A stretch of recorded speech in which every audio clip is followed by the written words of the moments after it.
Alors en fait, l'échec de Copenhague, il est lié un petit peu à l'échec de Kyoto, c'est-à-dire la difficulté que les pays avaient à respecter leurs engagements de Kyoto, en particulier les États-Unis, qui derrière un objectif qui pouvait paraître simple de réduire de 7% leurs émissions entre 90 et 2010, en fait devaient les réduire de près de 20% parce qu'elles avaient fortement augmenté entre 90 et 97.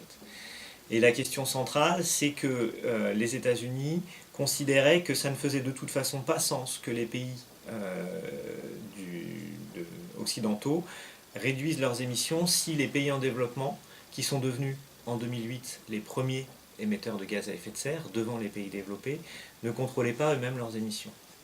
Et donc l'idée, c'est que depuis Kyoto, et dans Copenhague et dans la COP21, toute l'idée, c'est d'arriver à se coordonner internationalement. Alors, Copenhague, est-ce que c'est un échec? Oui, c'est un échec parce qu'on n'a pas réussi à faire un nouveau Kyoto.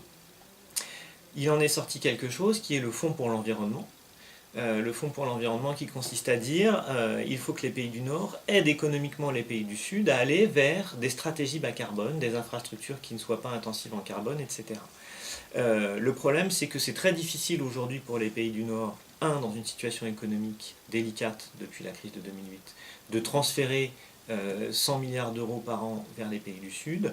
Deux, il y a un certain nombre de disparités des régimes politiques des pays du Sud qui font que c'est toujours compliqué de donner l'argent directement à ces pays-là.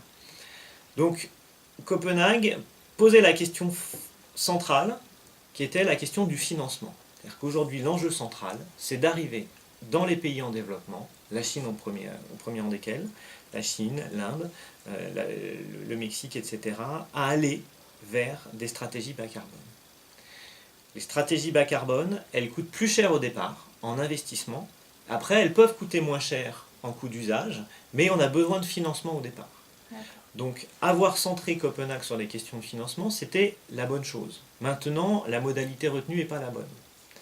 Donc, ce qu'il faudrait, c'est que dans la COP 21, on arrive à reposer la question du financement des infrastructures bas carbone sous une autre forme que celle d'un transfert de richesses des États du Nord vers les États de pays en développement ou des économies en transition.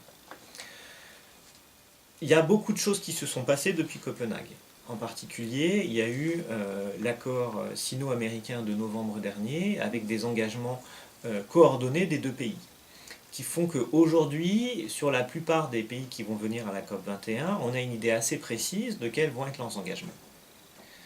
Et la réussite de la COP 21, ça va être d'arriver à se coordonner. Donc à effectivement acter que ces engagements sont des engagements non contraignants, ce sont des engagements volontaires, mais qu'ils sont coordonnés, ce qui nous permet d'être plus ambitieux que si on n'était pas. Mais évidemment, pour pouvoir atteindre ces engagements, il va effectivement falloir financer les infrastructures bas carbone. Et là, la question reste posée, et on espère que la COP 21 va nous apporter des réponses, mais ça reste quelque chose de compliqué.